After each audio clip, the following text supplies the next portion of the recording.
Ahora vamos a hablar sobre la enfermedad pulmonar obstructiva crónica. Recuerden que anualmente se publican las guías GOLD para el diagnóstico, manejo y la prevención de la enfermedad pulmonar obstructiva crónica y las guías del Ministerio de Salud. Sin embargo, dentro de las que más nos enfocamos son las guías GOLD. También les dejo las guías de práctica clínica de la Sociedad Americana del Tórax para el manejo farmacológico de la enfermedad pulmonar obstructiva crónica. En cuanto a la definición, recuerden que es una enfermedad común, prevenible y que se puede tratar. La enfermedad pulmonar obstructiva crónica es una enfermedad caracterizada por síntomas respiratorios persistentes en el tiempo, sumado a que los pacientes tienen una limitación para el flujo aéreo, debido a, primero, anormalidades de la vía aérea, es decir, de los bronquios, pero también de los alvéolos pulmonares, y que estas anormalidades están causadas por una exposición significativa, ya sea a partículas o gases nocivos, y que también está influenciado por factores del huésped como un desarrollo anormal pulmonar o anomalías genéticas. Entonces, no se les olvide, el EPOC es una enfermedad de síntomas respiratorios que son crónicos y que el paciente tiene una limitación para el flujo aéreo porque hay anormalidades de la vía aérea, de los bronquios, pero también una anormalidad en los alvéolos y que ese daño, esa alteración estructural es causado por una exposición a partículas o gases nocivos. Tengan en cuenta que el EPOC se da más en fumadores y en exfumadores, que la mayoría de los pacientes son hombres, que la mayoría son mayores de 40 años, pero mucho más los pacientes mayores de 60 años. Un estudio realizado en América Latina, el Platino, encontró que la prevalencia de EPOC en América Latina ronda entre el 8% aproximadamente y el 19-20% de los latinoamericanos. Un programa, también un estudio llamado BOLD, encontró que la prevalencia global a nivel mundial de EPOC es del 11.7%, que aproximadamente hay 3 millones de muertes cada año por EPOC, que se proyecta que para el año 2060 hayan 5.4 millones de muertes anualmente. Esta es una gráfica que nos muestra la progresión de la prevalencia en el tiempo de EPOC y vean cómo en ciertos países la prevalencia se encuentra en aumento, donde más pacientes, donde más casos por millón de habitantes hay de EPOC, se encuentra en China y en India, Estados Unidos también y Brasil, de pacientes con prevalencia de EPOC. En el año 2008 se llevó a cabo un estudio para estimar la prevalencia de EPOC en Colombia, llamado el estudio Prepocol. ¿Qué encontraron en este estudio? Que la prevalencia aproximada de EPOC era del 8.9% y que habían unos factores relacionados con la prevalencia de EPOC: pacientes mayores de 60 años, que eran hombres, que habían un historial de infección por Mycobacterium tuberculosis, pacientes con tabaquismo activo, historial de tabaquismo, exposición a leña, al humo de leña más de 10 años y pacientes con un bajo nivel de escolaridad. La ciudad donde más prevalencia de EPOC había era Medellín, seguida de Bogotá. Esta es una gráfica que nos muestra la progresión del volumen expiratorio forzado en el primer segundo con el tiempo. Vean que aproximadamente a la edad de 20 años los pacientes pueden tener un volumen pulmonar normal o un volumen pulmonar disminuido y que con el tiempo el volumen expiratorio forzado en el primer segundo va disminuyendo y que aquellos pacientes con volúmenes pulmonares normales y volúmenes pulmonares disminuidos pueden progresar a EPOC, pero solamente cuando el nivel de volumen expiratorio forzado en el primer segundo está dentro de cierto límite. Esta gráfica nos muestra lo mismo, que a medida que progresa la edad, el volumen expiratorio forzado en el primer segundo disminuye y como la progresión de la disminución del BEF1 también progresan los síntomas, como empiezan los pacientes desde una disminución de la actividad física a la presencia de disnea con ejercicio, con actividad física, después el deterioro de la disnea en reposo hasta falla respiratoria pueden presentar los pacientes. Este es un gráfico para tener en cuenta que nos enseña que la pobreza es un factor de riesgo para mortalidad. Vean cómo a medida que disminuye el ingreso per cápita de cada país, aumenta la mortalidad y en países con ingresos per cápita altos, la mortalidad no es tan alta. Esta gráfica, por otro lado, nos muestra el envejecimiento acelerado que se presenta en los pacientes con EPOC. Vean cómo a medida que aumenta la edad y gracias al EPOC en la barrita verde, aumenta el estrés oxidativo celular de los pacientes con EPOC, que conlleva acortamiento de las telomerasas, a una senescencia celular, a daño del ADN, a disfunción mitocondrial, a la disminución de la autofagia, al proceso exhaustivo o al deterioro de las células madre y a la disminución de moléculas anti-envejecimiento. Ahora, entrando en la fisiopatología, recuerden la diferencia entre la enfermedad pulmonar obstructiva y la enfermedad pulmonar restrictiva. En cuanto a la enfermedad pulmonar obstructiva, es un incremento en la resistencia al flujo aéreo, que está causada por una obstrucción, ya sea parcial o completa, a cualquier nivel de la vía aérea. Es decir, puede haber una obstrucción en los bronquios, dada por ejemplo por broncoconstricción y moco, o una obstrucción a nivel de los alvéolos. En cambio, la enfermedad pulmonar restrictiva es una reducción en la expansión del parénquima pulmonar y una disminución de la capacidad pulmonar total. Es decir, acá hay una obstrucción al flujo aéreo sin que haya una disminución de la capacidad pulmonar y en la enfermedad pulmonar restrictiva hay una reducción en la capacidad para que el pulmón se expanda. Recuerda entonces que las enfermedades que pertenecen a las enfermedades pulmonares obstructivas son el EPOC, tanto el enfisema como la bronquitis crónica, el asma y las bronquiectasias. Y las enfermedades que producen restricción pulmonar son aquellas que producen una alteración en la pared torácica en presencia de un pulmón normal, como por ejemplo la obesidad severa, la enfermedad de la pleura, los trastornos neuromusculares como el síndrome de Guillain-Barré, la miastenia gravis, que impiden la expansión del pulmón, pero en este caso con un pulmón normal y una pared torácica alterada. También se encuentran las enfermedades pulmonares intersticiales difusas y el síndrome de dificultad respiratoria aguda. Entonces, en cuanto a la fisiopatología de los pacientes con EPOC, esa restricción al flujo aéreo va a darse en dos sitios anatómicos. Primero en los bronquios, es decir, las vías aéreas grandes, y va a estar dado por una bronquitis crónica, es decir, una inflamación de los bronquios, de las vías aéreas grandes, con una hipersecreción de moco. La hipersecreción de moco se da porque en estos casos en los bronquios hay hipertrofia e hiperplasia de la glándula mucosa. Por otro lado, la obstrucción al flujo aéreo o la restricción al flujo aéreo en las vías aéreas distales o más pequeñas va a estar dado por destrucción de la pared alveolar con una sobreinflación. Es decir, va a haber un agrandamiento del espacio aéreo porque se va a destruir la pared alveolar.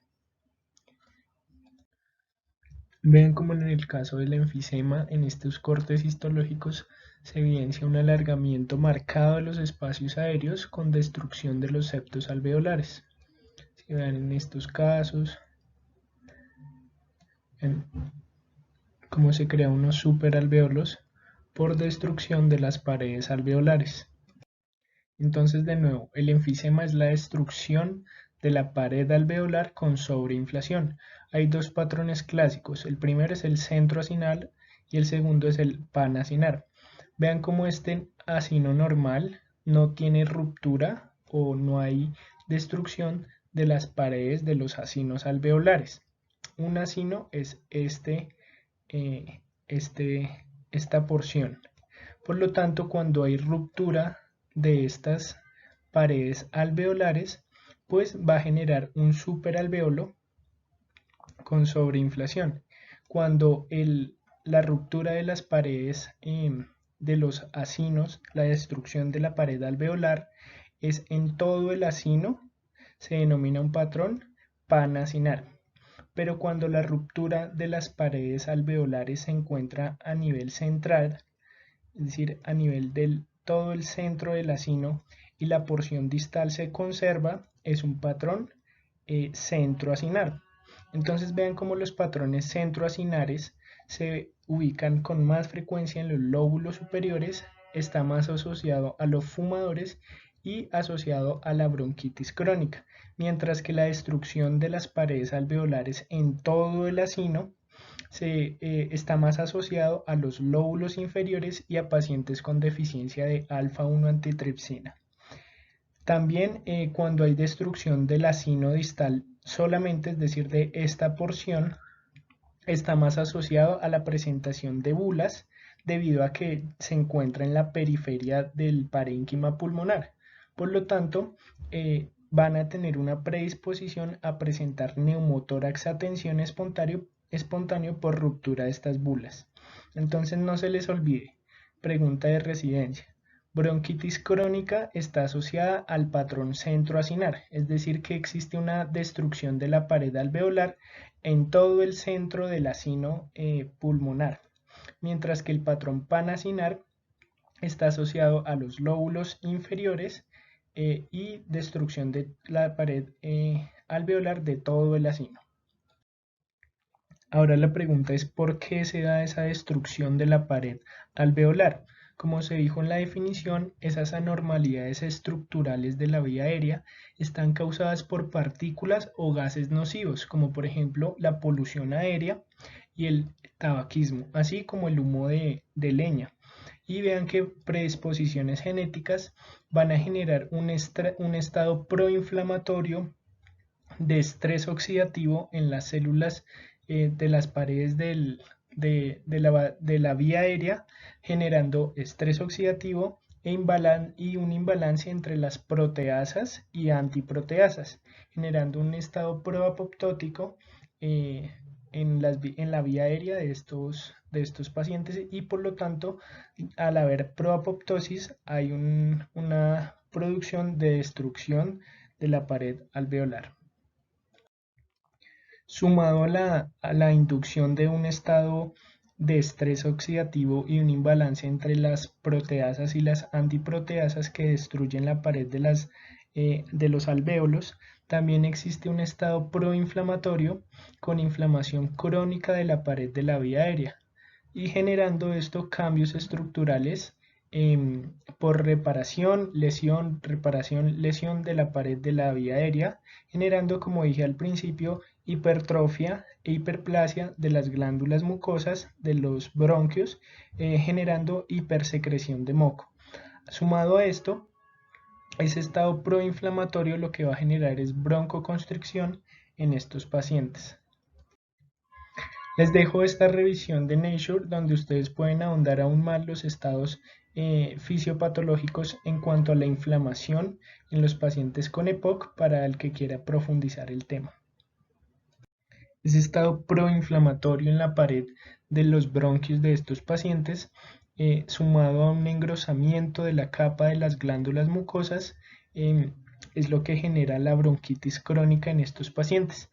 Vean que a nivel histológico el patólogo puede medir mediante una biopsia el índice de Reid, que es la sumatoria o un índice donde se calcula la cantidad de glándulas mucosas a nivel de la pared transeccional del bronquio de esa persona, y cuando el índice es mayor de 0.4 quiere decir que hay bronquitis en ese paciente.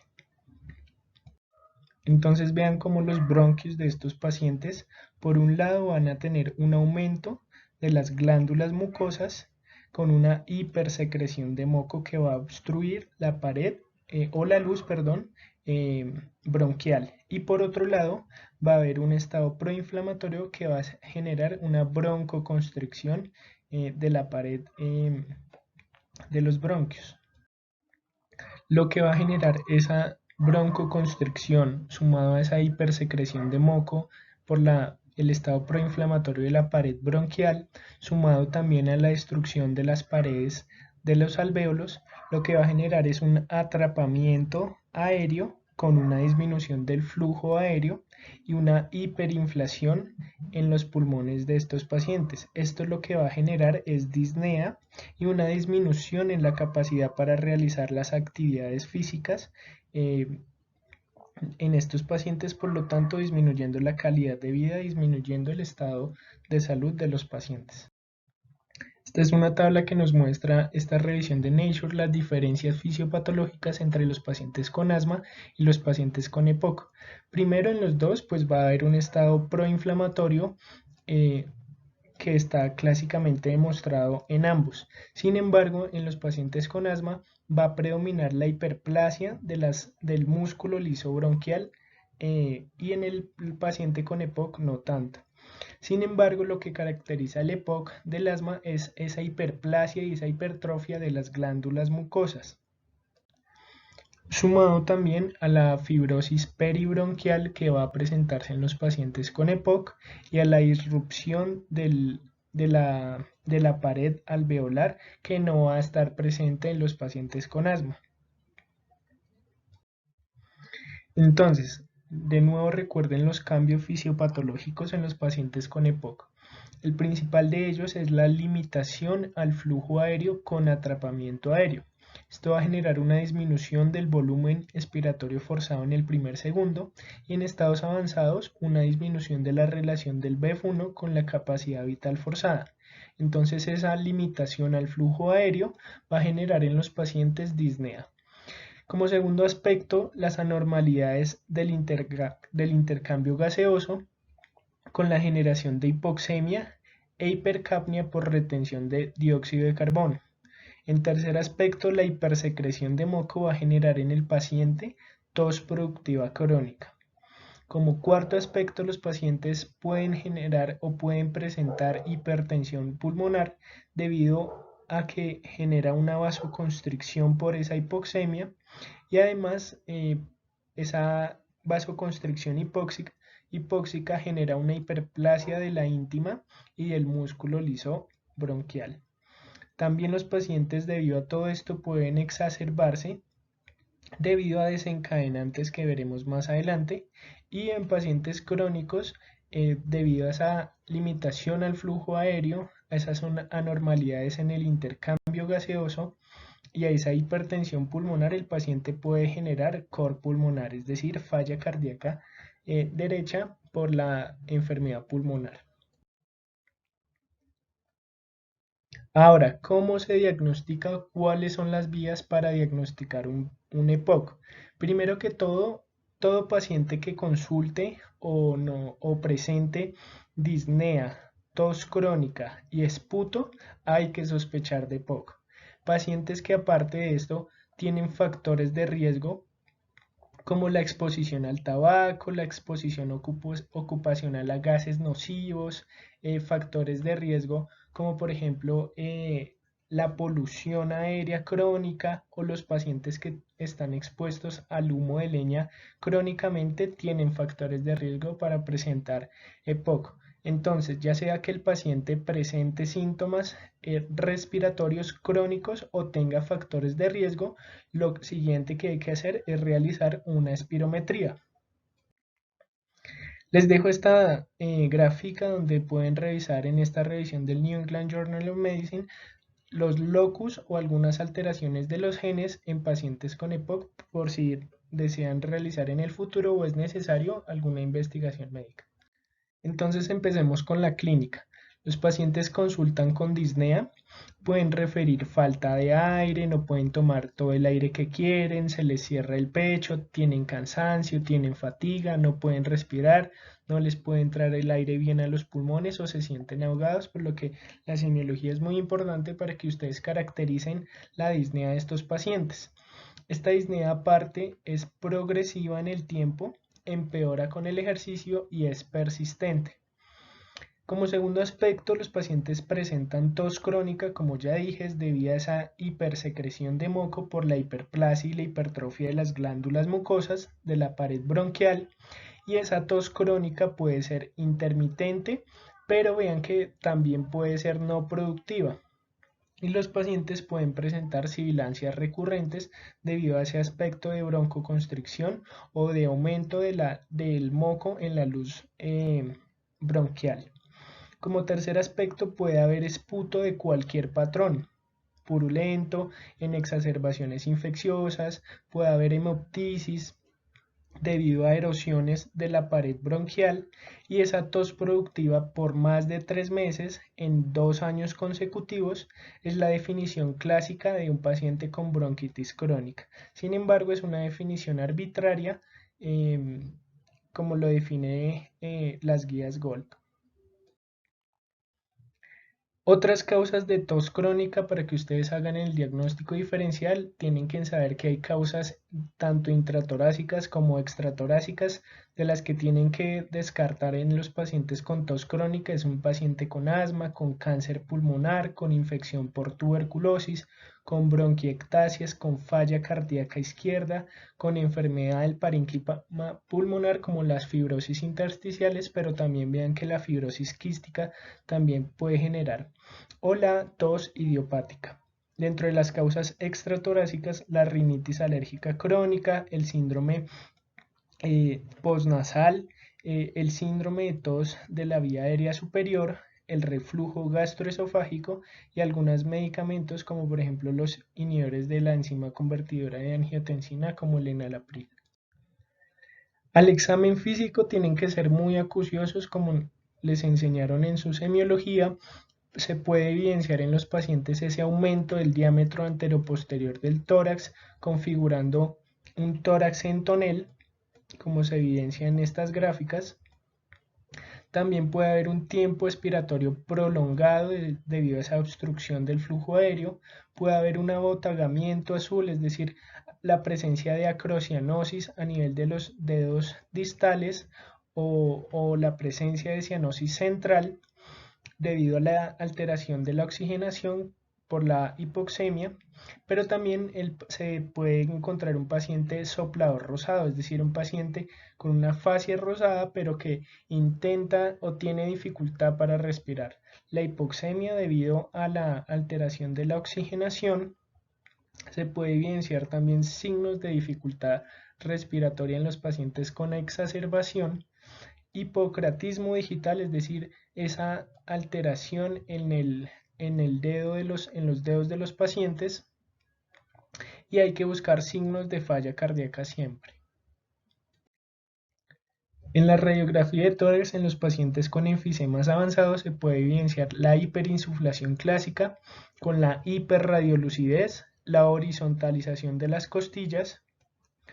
¿Sí? Vean cómo se observa la horizontalización de las costillas y el aplanamiento diafragmático. Les dejo esta gráfica para que lean las características clínicas y radiológicas de los fenotipos clásicos del EPOC, como por ejemplo el paciente donde predomina el enfisema a la bronquitis crónica, el llamado soplador rosado, y el paciente abotagado azul, donde predomina la bronquitis crónica. Les voy a presentar las recomendaciones del ABC del Ministerio de Salud para la detección temprana de la enfermedad pulmonar obstructiva crónica. Entonces, hay que tener en cuenta los factores de riesgo de los pacientes. Primero, el tabaquismo. Ustedes deben sacar el índice paquete-saño o el índice de Brickman.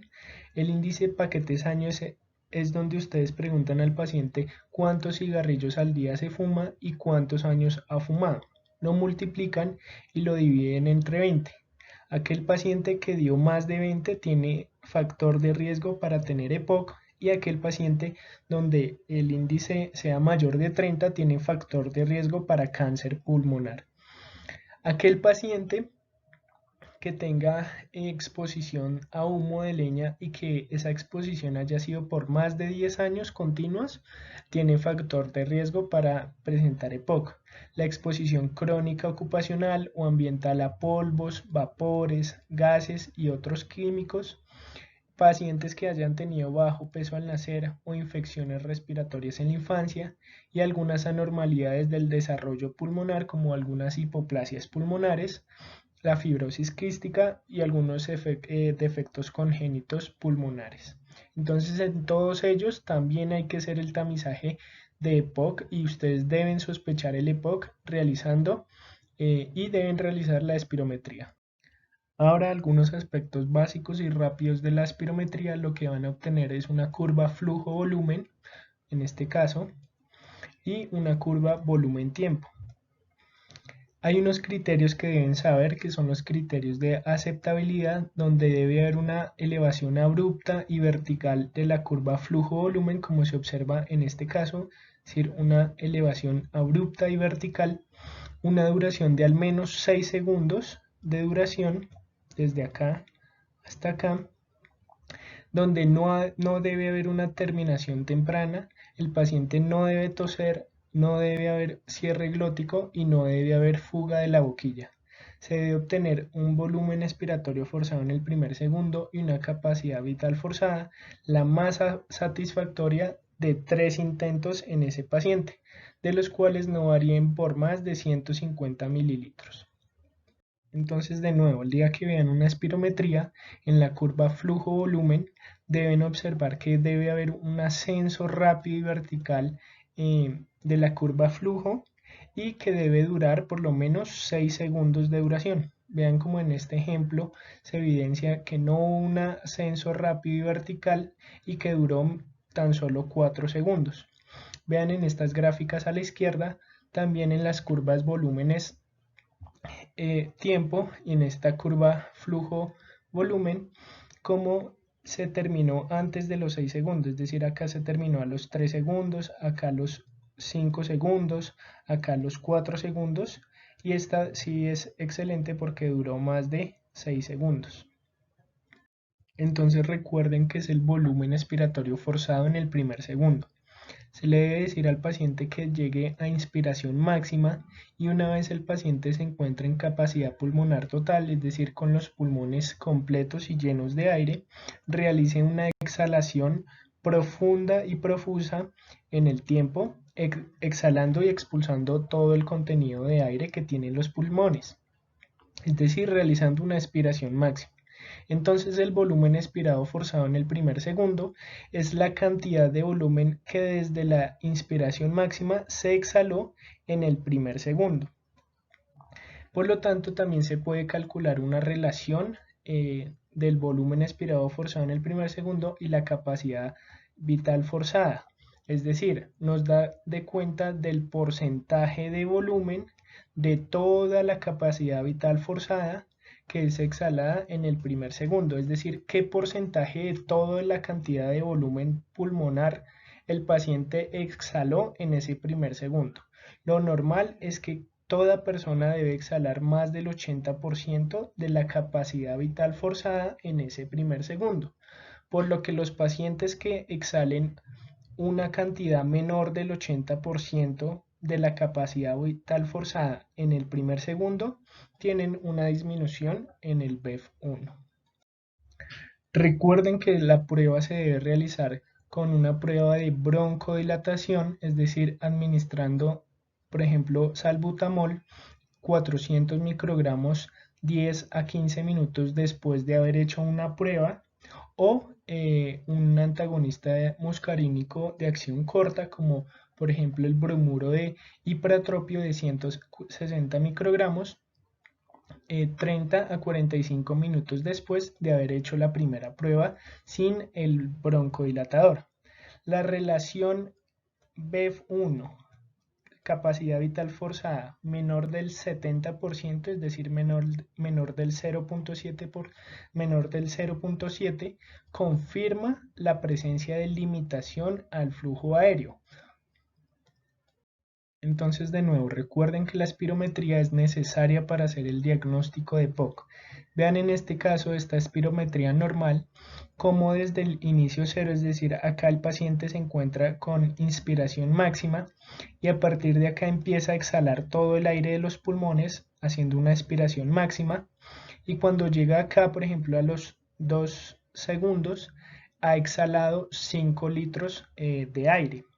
Pero vean que en el primer segundo de haber iniciado esa exhalación forzada, exhaló 4 litros.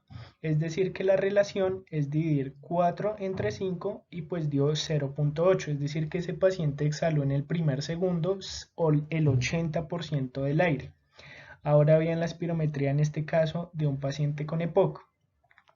Desde inspiración máxima empieza a exhalar todo y vean que la capacidad vital forzada, es decir, la cantidad que exhaló total, fueron 3.2 litros. Pero al primer segundo de haber exhalado, había exhalado 1.8 litros. Entonces se divide 1.8 dividido entre 3.2 da 0.56. Es decir, que ese paciente en el primer segundo exhaló 56% de la cantidad total que tenía de aire en esos pulmones. Por lo tanto, como es menor al 70% o menor al 0.7, pues ese paciente tiene una limitación al flujo aéreo, es decir, un EPOC. Recuerden evaluar la severidad del EPOC y la evaluación clínica con algunas escalas útiles que ya les diré sobre la severidad de la obstrucción y algunas que nos permiten identificar la magnitud de los síntomas y cómo esos síntomas alteran la calidad de vida con las escalas del MRC, el CAD, el CCQ, el CRQ y el BODEX. Tengan en cuenta evaluar el historial de exacerbaciones, cuántas exacerbaciones ha tenido ese paciente en el periodo de los previos 12 meses y qué severidad tuvieron esas exacerbaciones. Es decir, si esa exacerbación solamente requirió que el paciente vaya a consulta ambulatoria y se le hubiera ajustado los broncodilatadores, o si fue tan severa que requirió ir a urgencias y que lo hospitalizaran, y también si requirió UCI o manejo de ventilación mecánica invasiva. También evalúe las comorbilidades. Recuerde que estos pacientes son multimórbidos y tienen muchas comorbilidades, más que todo cardiovasculares.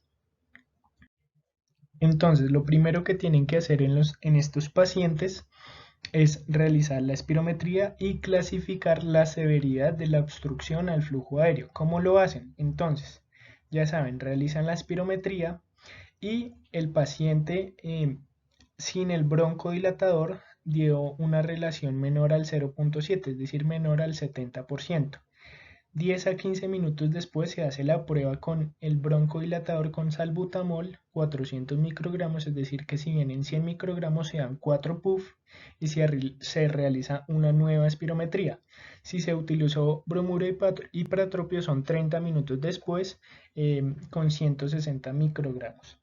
Entonces, si a la segunda espirometría después del broncodilatador el volumen expiratorio forzado dio más del 80% del predicho, el paciente se clasifica como un GOLD 1 y tiene una obstrucción leve al flujo aéreo.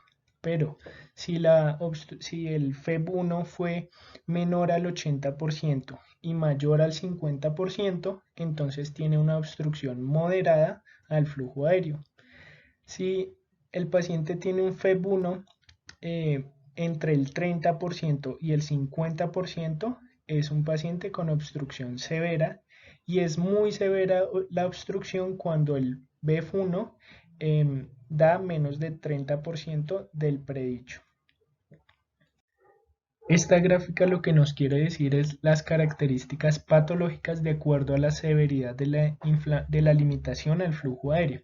Entonces vean que a medida que aumenta la limitación y es más severa la limitación al flujo aéreo, hay mayor cantidad de células inflamatorias como los polimorfonucleares, los macrófagos y los eosinófilos, así como linfocitos T, CD4, CD8 y linfocitos B, a medida que aumenta la limitación al flujo aéreo.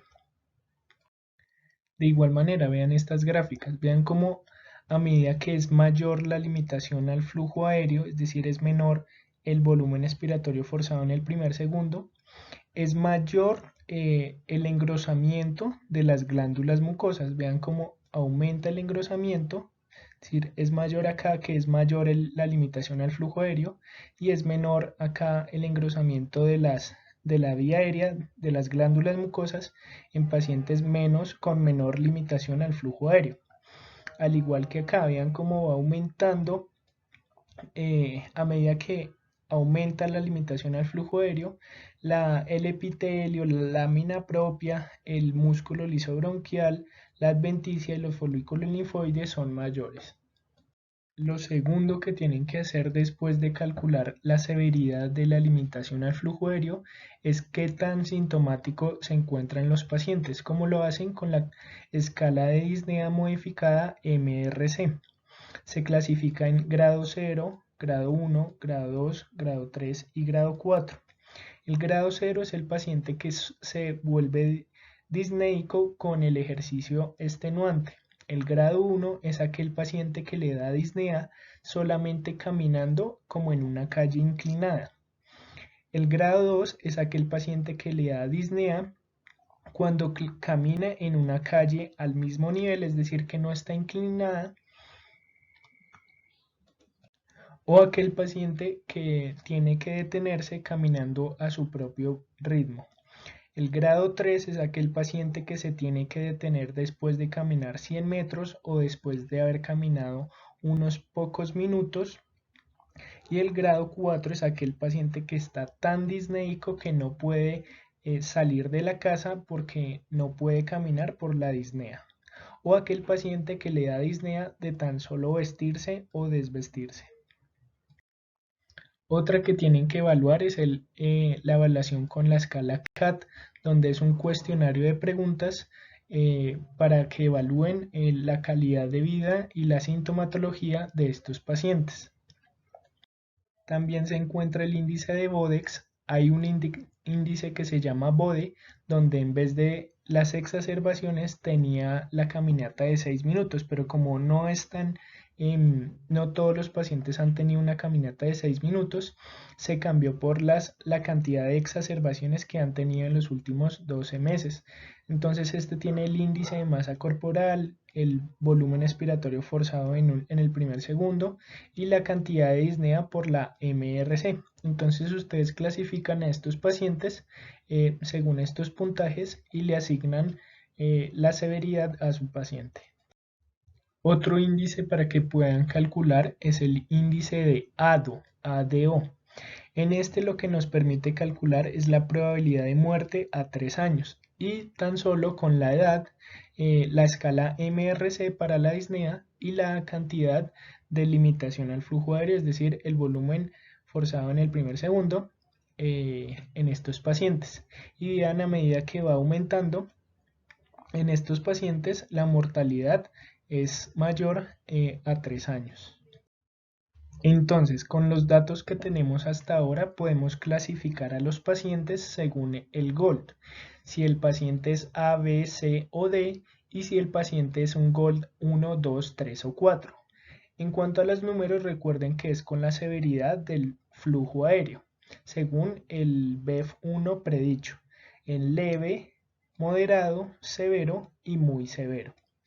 Pero también podemos asignar a los pacientes según las letras en GOLD A, B, C o D, según la presencia de sintomatología, qué tan sintomático es este paciente, con la presencia de la escala de disnea MRC o con la escala CAT.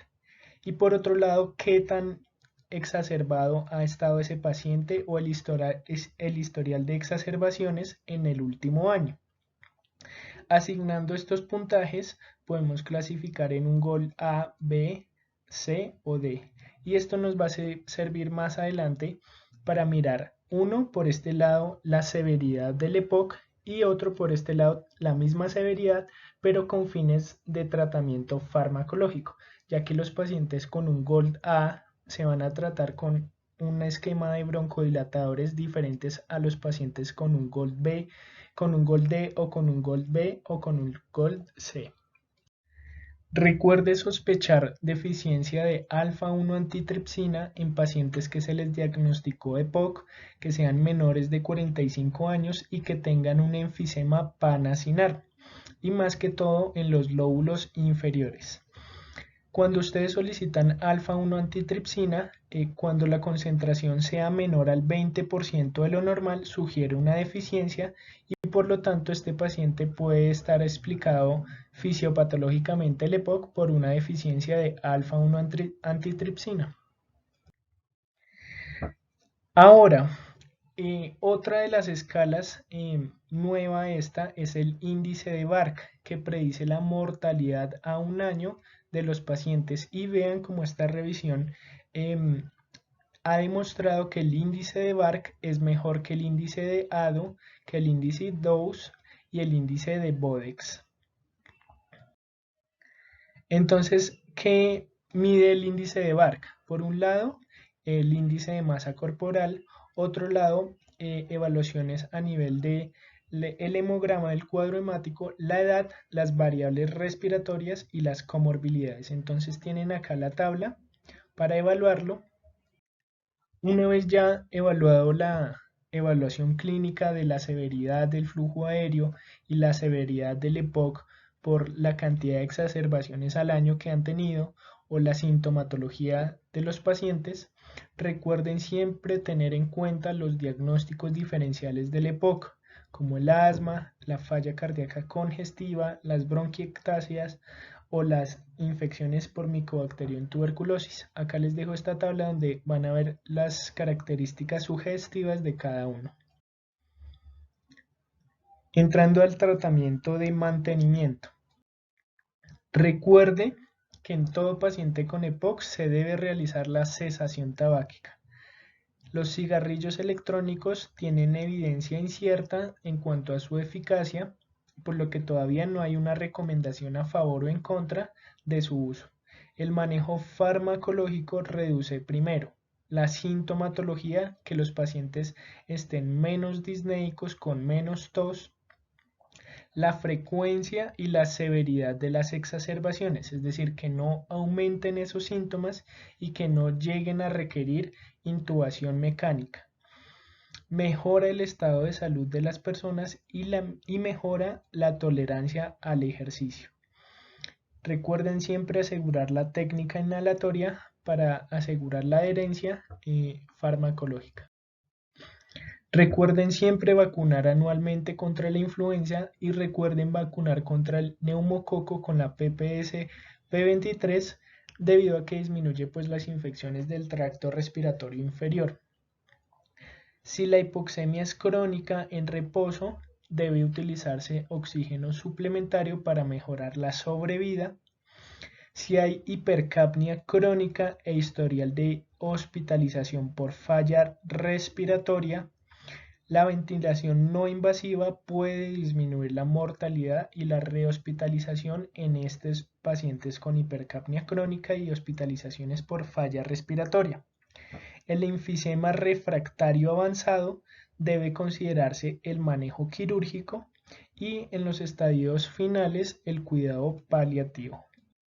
Entonces, ¿qué terapias farmacológicas hay disponibles para los pacientes con EPOC? Por un lado, los broncodilatadores, ya sean los agonistas de los receptores beta-2 adrenérgicos o los antimuscarínicos. También tenemos la exposición de los antiinflamatorios como los corticoides inhalados y los corticoides sistémicos. También están disponibles las metilxantinas como la teofilina, que es un inhibidor de fosfodiesterasa, el roflumilast, que es un inhibidor de fosfodiesterasa 4, y algunos antibióticos como la citromicina. Pero recuerden, y les voy a mostrar que cada uno de ellos tiene indicaciones específicas. Por otro lado, la oxigenoterapia en aquellos pacientes con alteraciones de la oxigenación, el soporte ventilatorio cuando sea necesario y las intervenciones quirúrgicas en cuanto a la cirugía de reducción del volumen pulmonar, la bulectomía en pacientes con bulas y hasta el trasplante pulmonar en casos seleccionados e indicaciones específicas. Entonces, en cuanto a los dispositivos para el suministro de los broncodilatadores y los antiinflamatorios, recuerden que hay disponibilidad de inhaladores presurizados de dosis medidas, como estos que se encuentran acá, inhaladores de polvo seco, como estos que se encuentran acá, los nebulizadores y las cámaras espaciadoras para administrar los inhaladores presurizados de dosis medida. Tengan en cuenta algunos aspectos farmacológicos en cuanto a los inhaladores de dosis medida, que estos al administrarse por vía bucal, el 10 al 20% es lo que se inhala y pues su efecto a nivel pulmonar, pero hasta el 80 al 90% puede digerirse a través del tracto gastrointestinal, ser absorbido en el tracto gastrointestinal y por el primer paso del metabolismo hepático puede llegar a la circulación sistémica y tener efectos secundarios sistémicos. Recuerden los aspectos farmacológicos de los agonistas beta-2 adrenérgicos. Ellos actúan uniéndose al receptor adrenérgico beta-2 en el músculo liso bronquial y lo que hace es un aumento del AMP cíclico, aumenta la proteína quinasa A y aumenta estas actividades intracelulares que en últimas permiten la broncodilatación, es decir, la relajación del músculo liso bronquial. También vean acá cómo las metilxantinas inhiben la fosfodiesterasa y así aumentan las concentraciones de AMP cíclico y por lo tanto también permiten la broncodilatación. Tengan en cuenta que los agonistas beta-2 adrenérgicos se clasifican en de corta acción, de larga acción y los agonistas beta-2 adrenérgicos de ultra larga duración. Dentro de los SABA encontramos el salbutamol y la terbutalina. El salbutamol viene en presentaciones de inhaladores de dosis medida a 100 microgramos y se administra cada 4 a 6 horas. Mientras que los LABA, es decir, de acción larga, como el salmeterol y el formoterol, se administran cada 12 horas. El salmeterol con inhalador de dosis medida por 25 microgramos, también viene en inhalador de polvo seco por 50 microgramos y el formoterol inhalador de polvo seco por 12 microgramos. Entonces recuerden, salmeterol y formoterol cada 12 horas y el indacaterol y el vilanterol se administra una vez al día. Tengan en cuenta los efectos secundarios de los agonistas beta-2 adrenérgicos, como el temblor muscular al activar los receptores beta-2 del músculo esquelético estriado, al haber taquicardia, al tener un efecto directo sobre los receptores beta-2 auriculares, generando aumento del cronotropismo cardíaco, pero también al tener un efecto sobre los receptores beta-2 de los vasos sanguíneos, se vasodilatan y como compensación existe una taquicardia refleja. También puede generar hipocalemia debido al efecto directo del beta-2 en la captación de potasio por parte del músculo esquelético. Es decir, al el fármaco activar el receptor beta-2 en el músculo esquelético genera una entrada de potasio del nivel extracelular al nivel intracelular y por lo tanto genera una disminución del potasio sérico y por lo tanto hipocalemia. También pueden presentar inquietud e hipoxemia por aumento de la relación ventilación-perfusión debido a la reversión de la vasoconstricción pulmonar hipóxica y efectos metabólicos como aumento de los ácidos grasos libres, genera hiperglicemia, hiperlactatemia y resistencia a la insulina. Recuerden, la teofilina es un inhibidor de fosfodiesterasa, por lo tanto genera un aumento en las concentraciones de AMP cíclico y por lo tanto broncodilatación, pero vean que también disminuye la fuga vascular, aumenta la fuerza en el músculo esquelético respiratorio, es decir, los músculos intercostales, y también tiene algunos efectos antiinflamatorios como la disminución del número de células de los eosinófilos, la disminución de la liberación de citoquinas por los linfocitos T, disminuye algunos mediadores en los mastocitos y disminuye las citoquinas en los macrófagos. En cuanto a los antagonistas del receptor muscarínico, como el bromuro de hipratropio y de tiotropio, van a generar, como su nombre lo dice, un antagonismo sobre el receptor muscarínico. Es decir, vean que normalmente se une el nervio vago, es decir, el nervio parasimpático por excelencia, al músculo liso bronquial, y lo que hace es una liberación de acetilcolina. La acetilcolina lo que hace es tener un tono vagal, por lo tanto va a generar una constricción intensa, y más que todo en estos pacientes con EPOC, que esa liberación de acetilcolina va a generar una broncoconstricción aún más intensa que los pacientes sin EPOC. Pero cuando se antagoniza ese receptor muscarínico, es decir, cuando se antagoniza esa acetilcolina, por unión del hipratropio o el tiotropio al receptor muscarínico, pues va a haber una broncoconstricción menos intensa en estos pacientes, traduciéndose pues en una broncodilatación o evitando esa broncoconstricción intensa. Recuerden que se divide, al igual que los agonistas betados adrenérgicos, en de acción corta y acción larga. Los SAMA, el bromuro de hipratropio, vienen en inhalador de dosis medida a dosis de 20 microgramos por cada puff y se administra cada 6 a 8 horas. Y el bromuro de tiotropio viene en inhalador de polvo seco a dosis de 18 microgramos y se administra una vez al día. Hay otro que es el glucopirronio, que viene en inhalador de polvo seco y se administra cada 12 a 24 horas. Entonces, de nuevo, no se les olvide, salbutamol cada 4 a 6 horas, el hipratropio cada 6 a 8 horas y el tiotropio una vez al día. Los corticoides antiinflamatorios de excelencia, recuerden que al unirse a su receptor intracelular genera una disminución en la transcripción génica y la regresión génica de todos estos genes inflamatorios, como la liberación de citoquinas, de quimioquinas, de moléculas de adhesión celular, receptores inflamatorios, enzimas y proteínas implicadas en el proceso inflamatorio.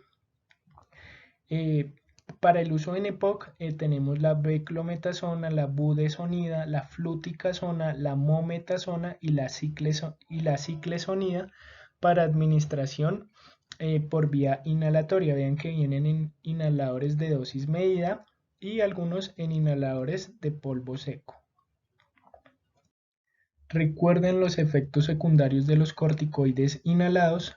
Efectos locales como por ejemplo la disfonía, la candidiasis orofaringea y la tos, y los efectos secundarios sistémicos como es la insuficiencia y la supresión de las glándulas suprarrenales, la supresión del crecimiento, la propensión a los hematomas, a la osteoporosis, a las cataratas, al glaucoma, algunas anomalías metabólicas como la hiperglicemia, la diabetes, las dislipidemias, algunos trastornos psiquiátricos como la euforia y la depresión, y la neumonía por el estado de inmunosupresión.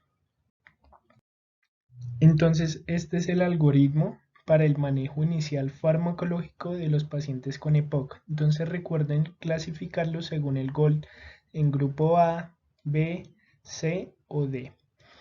El grupo A y C es aquellos pacientes que tienen una escala MRC de 0 a 1 o un CAT menor a 10, es decir, los pacientes no están tan sintomáticos, mientras que los pacientes B y D son pacientes sintomáticos porque tienen una escala MRC mayor o igual a 2 o un CAT mayor o igual a 10.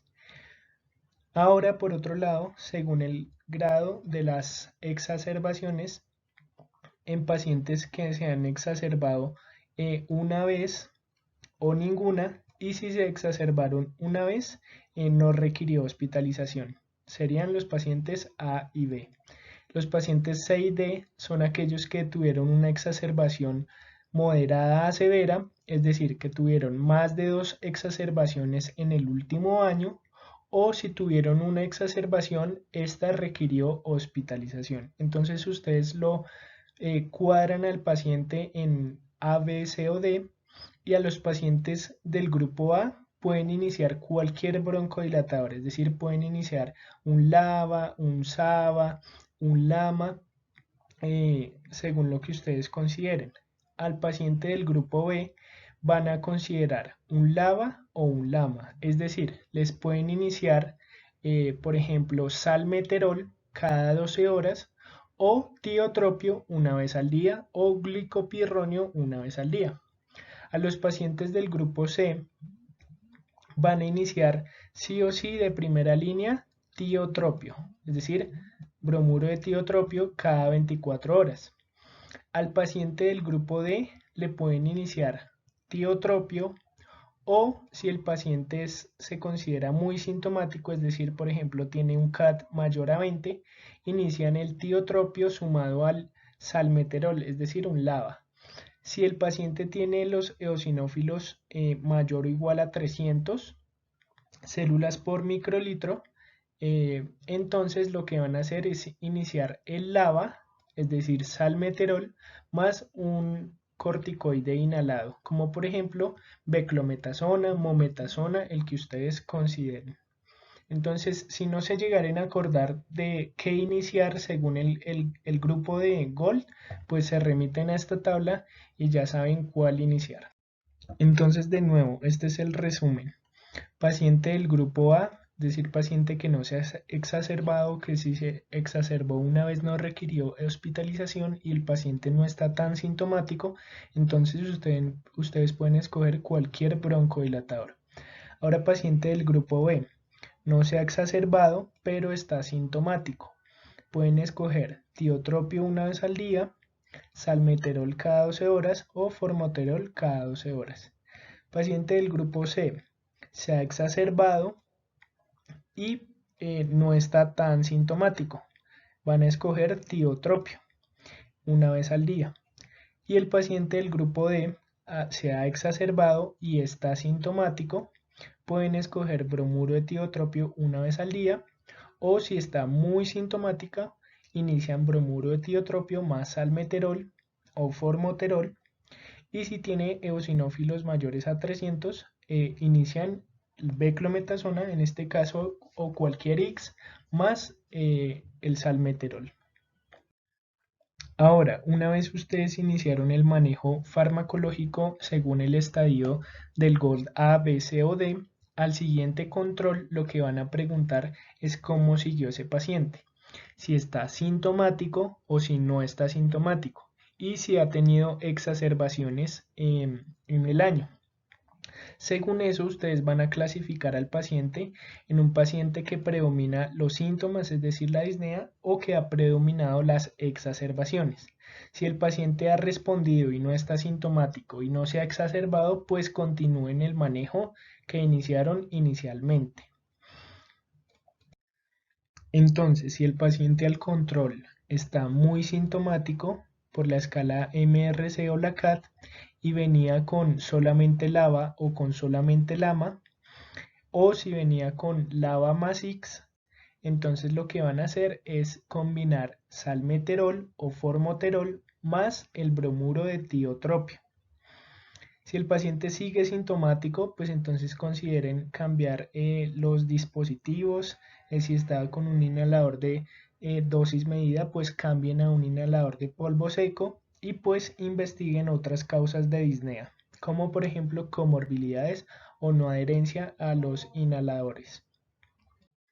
Ahora, el paciente lo que predomina son las exacerbaciones, es decir, se ha exacerbado más de 2 veces al año o ha requerido hospitalizaciones. Si el paciente venía con salmeterol o formoterol o bromuro de tiotropio solos, ustedes deben preguntarse si el paciente tiene más de 300 células de eosinófilos por microlitro o si los eosinófilos están mayores de 100 pero ha tenido más de 2 exacerbaciones moderadas o una que requirió hospitalización con eosinófilos de 100. En ese caso, lo que deben hacer es continuar o cambiar a LABA, es decir, iniciar formoterol o salmeterol más un corticoide inhalado, es decir, por ejemplo, formoterol más beclometasona o salmeterol más budesonida. Por otro lado, si el paciente no tiene los eosinófilos mayores de 300 o tiene mayores de 100 pero no se ha exacerbado tanto, entonces en ese caso lo que deben hacer es combinar el LABA más el LAMA, es decir, el tiotropio más el salmeterol o el formoterol. Si el paciente tiene eosinófilos mayores de 100 y sigue exacerbándose a pesar de estos dos, deben agregar un IX. Si el paciente tiene eosinófilos menores de 100 y sigue exacerbándose, lo que deben considerar es iniciar para los pacientes que tienen tabaquismo pesado acitromicina como profilaxis para las exacerbaciones o pacientes que tienen un BEF1 menor del 50% y tienen bronquitis crónica, iniciar roflumilast. Estos son algunos factores para considerar el inicio o la suspensión de los corticoides inhalados. Recuerde suspenderlos y no usarlos cuando los pacientes tienen neumonías a repetición, pacientes que tengan eosinófilos menores de 100 o pacientes que tengan infección por micobacterias, es decir, por Mycobacterium tuberculosis.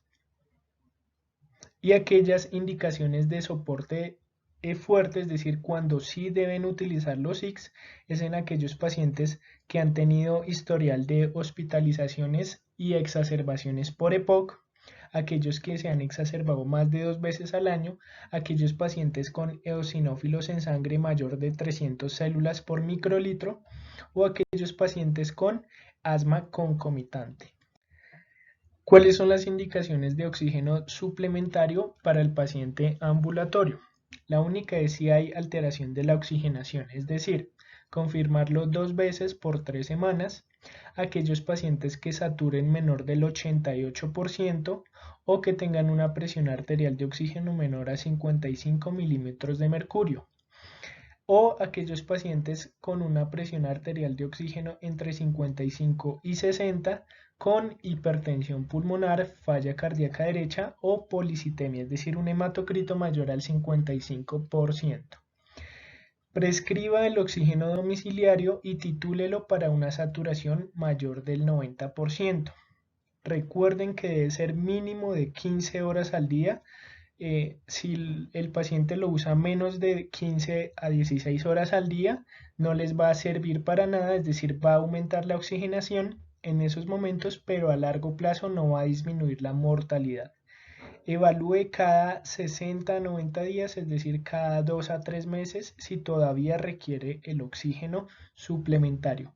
Recuerde formular la cánula nasal y el humidificador y enseñarle al paciente pues cómo titular el oxígeno, los litros y cómo debe saturar el pulso oxímetro.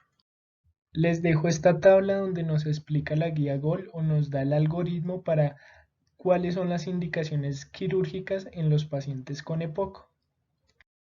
Y les dejo esta revisión de Nature donde pueden ahondar más en el tema de las potenciales blancos farmacológicos en el futuro para los pacientes con EPOC.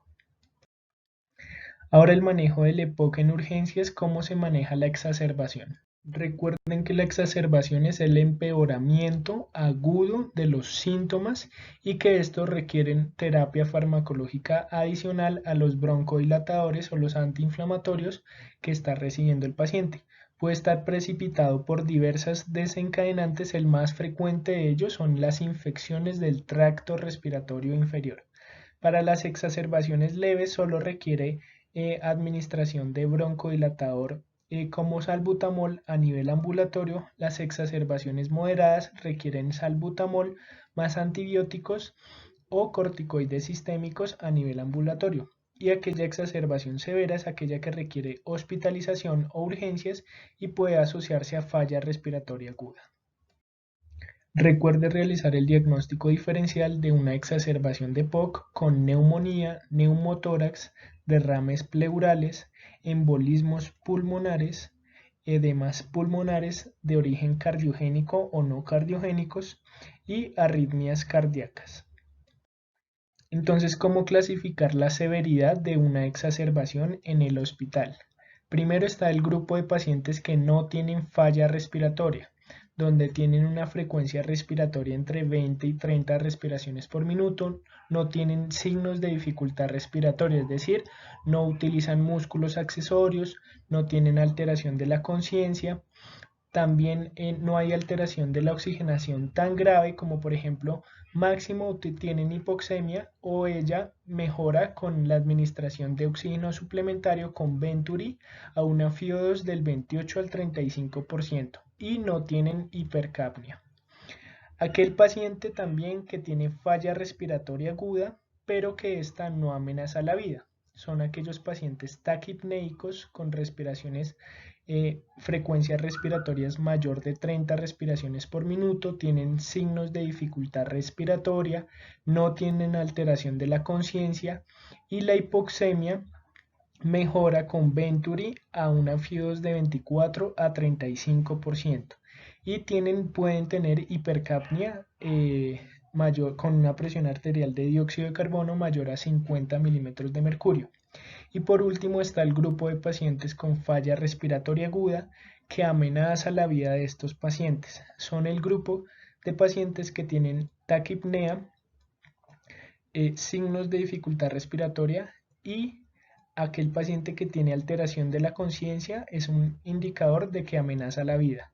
Aquel paciente que la hipoxemia no mejora con Venturi al 35% indica que amenaza la vida o que requiere una FiO2 mayor del 40% o que aquel paciente que tiene hipercapnia mayor de 60 milímetros de mercurio o aquel paciente con acidosis respiratoria. Entonces recuerden, alteración del estado de conciencia, FiO2 que no mejora con 35% de Venturi o que requiere una FiO2 más del 40% o que tiene acidosis severa respiratoria. Entonces la oxigenoterapia debe iniciarse con sistemas de bajo flujo y se debe titular, es decir, inician cánula nasal y van titulando según la respuesta a la hipoxemia. Inician de 24 a 28% la FiO2. La meta en estos pacientes es tener una saturación del 88 a 92%. ¿Por qué? Porque si se aumenta la saturación de oxígeno exageradamente, es decir, se genera hiperoxia, puede haber una alteración a nivel central y disminuir el reflejo de la ventilación y por lo tanto puede haber una depresión respiratoria en el centro de la respiración a nivel del tallo cerebral. También deben evaluar los gases arteriales y en los gases arteriales evalúen los trastornos de oxigenación y los trastornos de ácido base de estos pacientes. Pueden requerir terapia respiratoria con técnicas de limpieza de la vía aérea. Si hay falla respiratoria aguda, pues deben iniciar dispositivos de alto flujo, a que llamamos falla respiratoria aguda, una presión arterial de oxígeno menor de 60 milímetros de mercurio o una presión arterial de dióxido de carbono mayor de 50 milímetros de mercurio. En estos casos deben iniciar, como decía, dispositivos de alto flujo con cánula nasal o Venturi hasta 60 litros por minuto.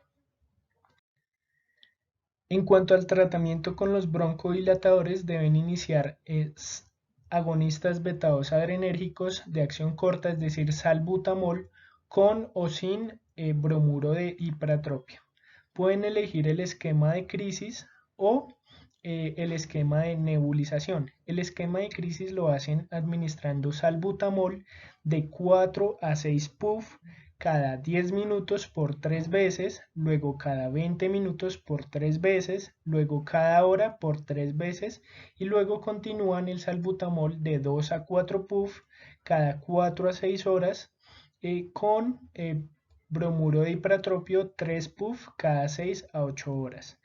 Recuerden en cada evaluación clínica tener en cuenta todo el aspecto clínico del paciente, el ABCD, cómo se encuentra el estado de oxigenación, signos de dificultad respiratoria, frecuencia respiratoria, saturación y demás. Y cómo se encuentran a la ventilación, es decir, a la auscultación, los campos pulmonares, si hay presencia de broncoconstricción o ruidos agregados. Ahora, si decidieron realizar nebulización con el salbutamol, pueden nebulizarlo con la dosis de 0.15 miligramos por kilo, es decir, aproximadamente 2.5 a 10 miligramos, y lo agregan a 3 cc de solución salina isotónica. Recuerden que una gota son 0.25 miligramos, por lo tanto 10 gotas de salbutamol serán 2.5 miligramos. Entonces hacen el cálculo con 0.15 miligramos por kilo de peso y administran la cantidad de gotas necesarias a los 3 cc de solución salina. También el bromuro de ipratropio puede ser nebulizado a dosis de 0.5 a 1 miligramo. Entonces, un ejemplo, un paciente pesa 60 kilogramos de peso, por lo tanto 0.15 por 60 kilogramos, esto daría 9 miligramos de salbutamol para nebulizar.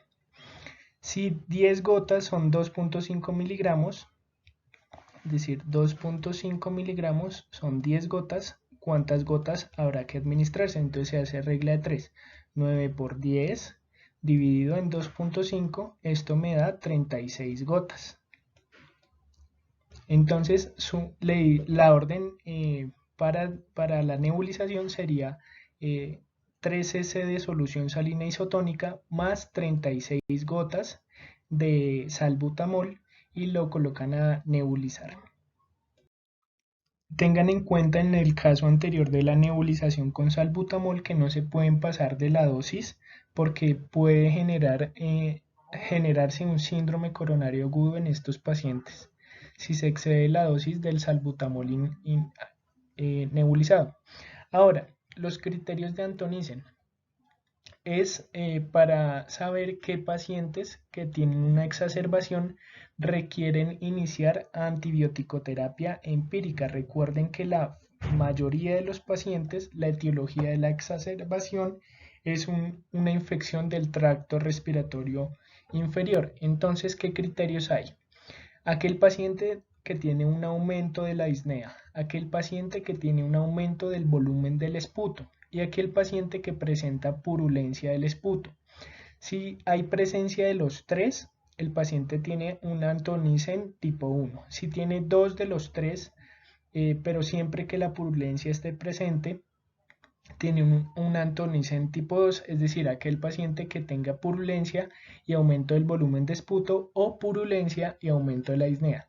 Pero si tiene solo uno de los tres, es un tipo 3. Por lo tanto, ustedes van a iniciar manejo antibiótico empírico a los pacientes con Antonisen 1 y 2. Vean cómo este estudio del New England Journal of Medicine nos permite darnos cuenta de la utilidad de la PCR para guiar en la prescripción antibiótica. Vean cómo en los pacientes con Antonisen la presencia de 2 y 3 de Antonisen, es decir, grupo 1 y grupo 2, la presencia de prescripción antibiótica en el grupo de PCR disminuyó la probabilidad de usar antibióticos a aquellos pacientes que no se les realizó seguimiento con PCR, por lo que sería útil utilizar la proteína C reactiva para disminuir la probabilidad de utilizar antibióticos. Lo siguiente que hay que administrar a los pacientes es un corticoide sistémico como la prednisolona a dosis de 40 miligramos al día vía oral por 5 a 7 días.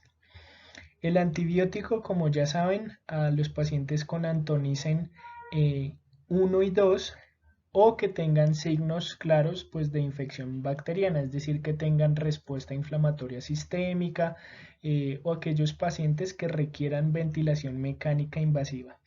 Recuerden realizarlo según la susceptibilidad local de su hospital, pero pues una guía de terapia empírica sería iniciar ampicilina sulbactam a dosis de 3.6 gramos cada 6 horas intravenoso o claritromicina 500 miligramos cada 12 horas o doxiciclina a dosis de 100 miligramos cada 12 a cada 24 horas y la duración antibiótica sería de 5 a 7 días. Recuerden realizar cultivos a los pacientes con exacerbaciones frecuentes, aquellos que tengan limitación al flujo aéreo severo o requerimiento para ventilación mecánica invasiva y realizar cubrimiento con antiseudomona por el riesgo de infección por esta bacteria. Recuerden realizarla con piperacilina tazobactam a dosis de 4.5 gramos cada 6 horas o cefepime a dosis de 2 gramos cada 8 horas. Para el que desee revisar un poco más sobre el manejo de la ventilación no invasiva en los pacientes con falla respiratoria aguda, no solamente aquellos pacientes por EPOC, sino otras etiologías de falla respiratoria aguda. Entonces, ¿cuáles son las indicaciones de ventilación mecánica no invasiva? Aquel paciente con acidosis respiratoria, es decir, que tenga una presión arterial de dióxido de carbono mayor de 45 milímetros de mercurio y tenga un pH arterial menor de 7.35. Aquel paciente también con disnea severa con signos de dificultad respiratoria. Aquel paciente con hipoxemia persistente a pesar del oxígeno suplementario con los dispositivos de bajo flujo. Ahora, ¿cuáles son las indicaciones para ventilación mecánica invasiva? ¿A quién realizar intubación orotraqueal y ventilación mecánica? Aquel paciente que no tolera o no está disponible la ventilación mecánica no invasiva o que falla la ventilación mecánica no invasiva. Aquel paciente post paro cardíaco respiratorio, cardiorrespiratorio, aquel paciente con disminución del estado de conciencia, con agitación psicomotora, inadecuadamente para controlar la sedación.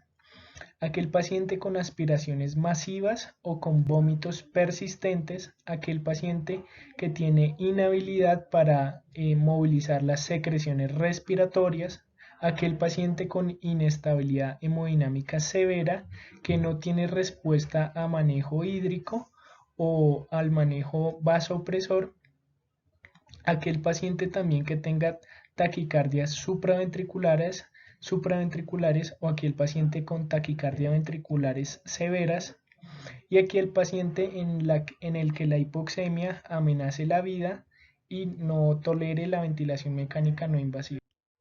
Ahora, ¿a quién hospitalizar en unidad de cuidado intensivo? Aquellas exacerbaciones donde la disnea sea severa y no responda o responda inadecuadamente al manejo inicial en urgencias, es decir, la suplementación de oxígeno, el manejo antibiótico, la broncodilatación, el manejo antiinflamatorio con los corticoides.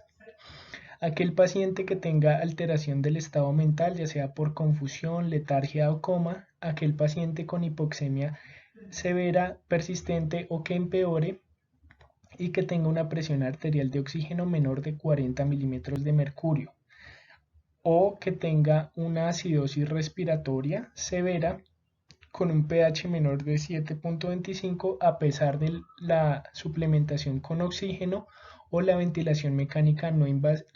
La ventilación mecánica no invasiva, como por ejemplo el CPAP. También aquel paciente que requiera pues ventilación mecánica, obviamente, o aquel paciente con inestabilidad hemodinámica que requiera manejo vasopresor. ¿A qué paciente se le debe dar alta médica? Aquellos pacientes que tengan todos los parámetros clínicos y de laboratorios estables, aquel paciente que esté estable hemodinámicamente, estable respiratoriamente, no tenga otras necesidades para hospitalización, aquel paciente en el que se le evaluó y se le enseñó la técnica inhalatoria de los broncodilatadores, aquel paciente que se le aseguró continuar el manejo con corticoide o los antibióticos según sea necesario. Aquel paciente que se le tiene asegurado la oxigenoterapia, es decir, que la bala de oxígeno esté disponible al alta médica, y aquellos pacientes que no tengan comorbilidades. Se debe realizar el control médico en el primer mes y en las primeras 3 semanas después de la alta hospitalaria. Además, a todo el manejo de la exacerbación, recuerde realizar un buen manejo hídrico según el balance de ingresos y salidas. Recuerde que los diuréticos solamente en indicaciones claras de congestión. La profilaxis antitrombótica debe realizarse en todos los pacientes con exacerbación de POC con enoxaparina 40 miligramos día subcutáneo. Recuerde tratar las comorbilidades, la diabetes mellitus, la falla cardíaca y toda aquella que sea necesario. Recuerde en cuanto a la nutrición tener precaución con los suplementos con alta carga de carbohidratos por el riesgo de aumentar la presión arterial de CO2 debido al metabolismo de los carbohidratos. Este es el esquema propuesto para la atención del paciente con EPOC, es decir, en esta tabla les va a decir según la gravedad del paciente con EPOC, cada cuánto y a quién debe visitar, si debe visitar al médico general, al médico internista y al neumólogo y cuántas veces al año. Espero les haya servido.